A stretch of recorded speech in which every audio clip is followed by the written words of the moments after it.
Dan pertama, pendidikan yang paling pertama dalam Islam adalah yaitulah ibu itu sendiri. Kalau dia melahirkan seorang anak,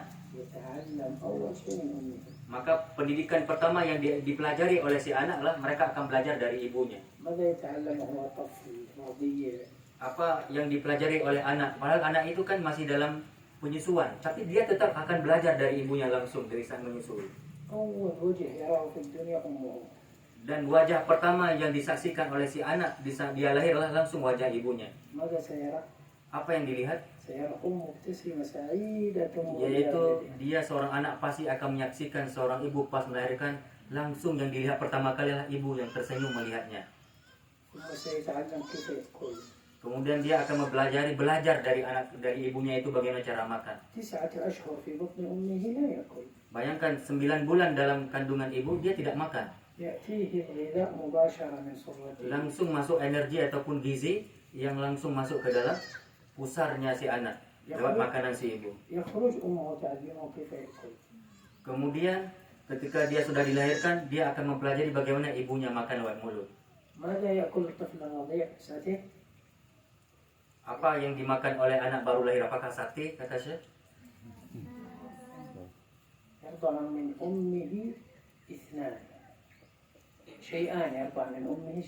Maka dia akan menyusui dari ibunya 2 hal.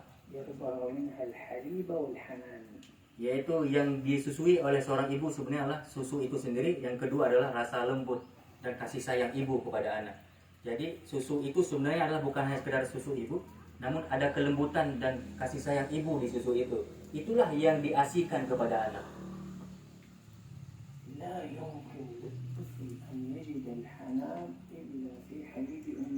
Maka seorang anak tidak akan melahirkan anak yang penuh kasih sayang di jiwanya, punya naluri yang hebat, kecuali itu yang ditransfer dari susu seorang ibu. Maka oleh karena itu Allah Subhanahu wa taala mewasiatkan kita untuk menyantuni anak yatim.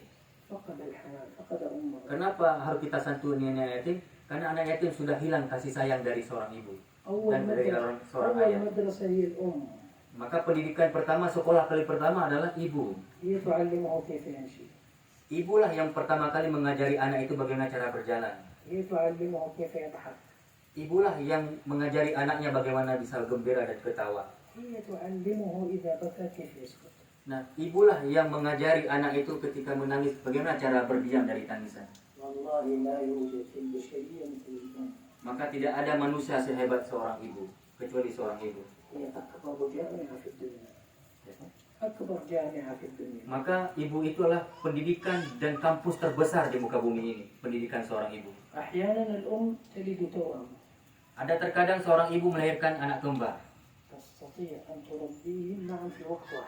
Yaitu seorang ibu tetap mampu walaupun dia melahirkan anak kembar dalam satu waktu yang bersama, dia tetap mampu merawatnya, membesarkannya. Siapa di antara kita yang sudah menikah? Yang di antara para ustaz yang hadir ini siapa yang sudah nikah? Ya, mutazawwij yang sudah nikah ya. Berapa anaknya Ustaz? Satu. Wahid. Wahid. Berapa umurnya? 40. Enggak, umur anak? Oh, umur 3 tahun. ثلاث سنوات. حينما كان رضيعا عمره شهر. Waktu dulu dia posisi anak tadi waktu umur menyusui di umur 1 bulan. Bayangkan.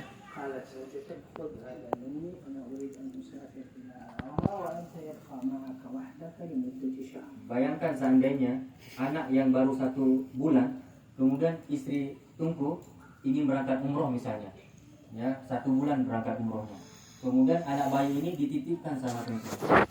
1 bulan baru umurnya. Kita bisa ngapain dengan anak ini coba? Susu nggak ada. Sanggup nggak kita rawat anak bayi yang masih 1 bulan, ditinggalkan oleh ibunya 1 bulan, disuruh ke kita